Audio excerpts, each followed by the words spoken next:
Halo semuanya, kami dari kelompok D kelas Pancasila 40. Dalam kesempatan kali ini kami akan mempresentasikan mengenai perbandingan ideologi Pancasila dengan ideologi liberalisme Perancis. Saya Safani Sasabila Sulhi akan menjelaskan latar belakang liberalisme di Perancis. Menurut Listiani, lahirnya liberalisme pertama kalinya dikobarkan oleh kaum borjuis yang sebagai reaksi protes terhadap kepincangan yang telah berakar lama di Perancis.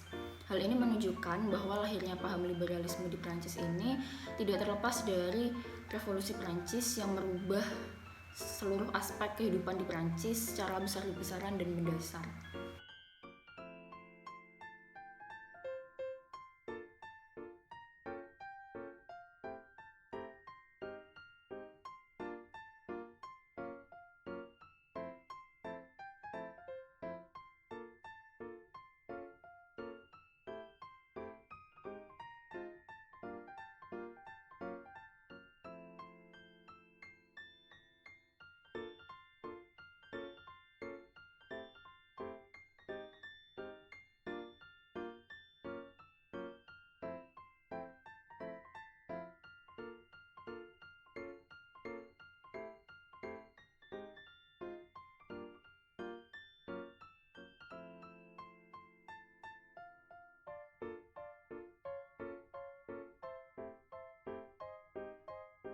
Selanjutnya, penerapan ideologi liberalisme di bidang politik. Di Perancis, setiap individu memiliki hak untuk mengelompokkan diri atau berorganisasi yang dapat dibedakan menurut wilayah aktivitasnya, seperti organisasi kemasyarakatan, keagamaan, kepemudaan, serta organisasi politik. Dalam organisasi politik, adanya partai politik untuk menjembatani antara pemerintah dan rakyat. Ideologi liberalisme Perancis memerlukan adanya partai politik. Di bidang hukum, Perancis menggunakan sistem hukum sipil yang berarti hukum berasal dari peraturan tertulis. Dalam perjanjian dengan prinsip deklarasi HAM dan warga negara, hukum hanya melarang aksi yang merugikan masyarakat. Kemudian, di bidang agama, Perancis adalah sebuah negara sekuler karena kebebasan beragama adalah hak konstitusional. Sejak 1905, pemerintah Perancis secara legal menolak pengakuan agama apapun, tetapi Perancis mengakui organisasi religius sesuai kriteria hukum formal yang tidak menggunakan doktrin keagamaan.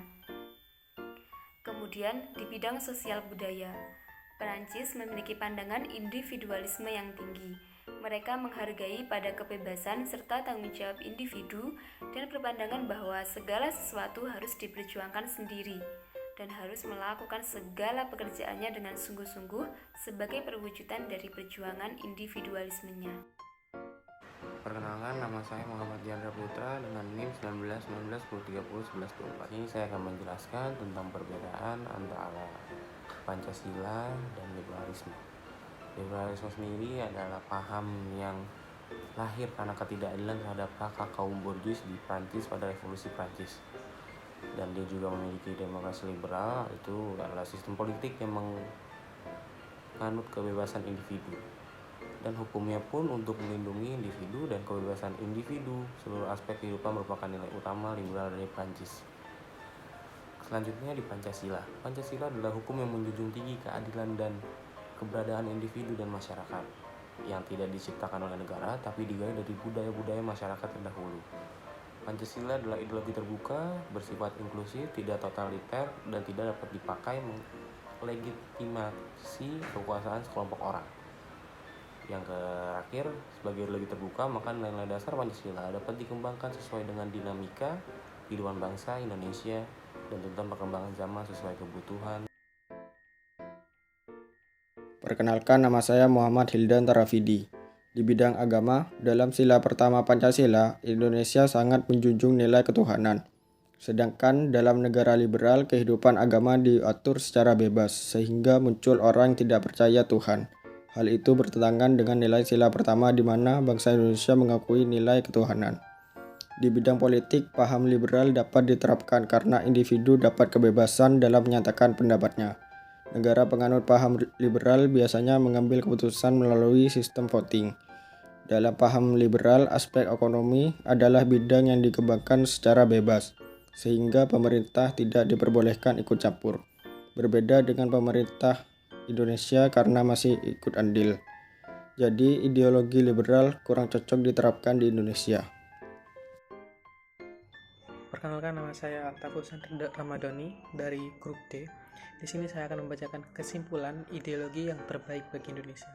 Pancasila merupakan pilihan yang terbaik bagi bangsa Indonesia karena bisa mengatasi keberagaman dalam masyarakat Indonesia dengan sifat tetap toleran terhadap banyaknya perbedaan yang ada. Pancasila sebagai dasar negara tidak menghapus perbedaan, tetapi bisa merangkum semua menjadi satu semboyan empiris khas Indonesia yang dinyatakan dalam Bhinneka Tunggal Ika. Bhinneka Tunggal Ika berasal dari bahasa Jawa kuno yang artinya adalah berbeda-beda tetapi tetap satu tujuan. Pancasila sebagai ideologi bangsa Indonesia memiliki berbagai perbedaan dengan sistem ideologi komunis dan liberal. Pancasila mengakui dan melindungi baik hak individu maupun masyarakat, baik dari bidang ekonomi maupun di bidang politik. Dengan demikian, ideologi Pancasila mengakui secara selaras baik kolektif maupun individualisme. Pancasila sebagai ideologi negara dapat diartikan sebagai suatu pemikiran yang memuat pandangan dasar dan cita-cita negara Indonesia yang bersumber dari kebudayaan Indonesia. Pancasila sebagai ideologi negara serta perpaduan dalam pelaksanaan ketatanegaraan. Demikian presentasi dari kelompok kami. Terima kasih.